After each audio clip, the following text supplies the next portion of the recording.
প্রথম মাসে শোধ করে দেবো। আমাদের ও টাকা চাই না বাপি, তুই শুধু বল তোর এত টাকা হঠাৎ কি প্রয়োজনে লাগলো। আমার কাছে চাইলেই তো আমি তোকে দিয়ে দিই। শোনো শোনো, ছেলে বড় হলে তারও কিছু ব্যক্তিগত ব্যাপার তৈরি হয়েছে। আচ্ছা, তোমরা কি আমার ব্যক্তিগত ব্যাপারও না বলতে চাইছো? না করাতে চাইছি, কারণ তুমি এই টাকাটা নিয়েছো আমাদেরকে না জানি, without our permission and showing any reason. দেখো, টাকাটা আমার দরকার পড়েছিল, তাই জন্য নিয়েছি, দ্যাটস অল।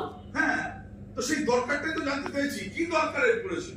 আমি সেই দরকারটা জানাতে চাইছি না, কারণ এর থেকে বেশি কিছু জানতে পারলে না তোমরা অস্বস্তিতে পড়বে। তাই প্লিজ ড্যাড, প্লিজ জানতে চেও না।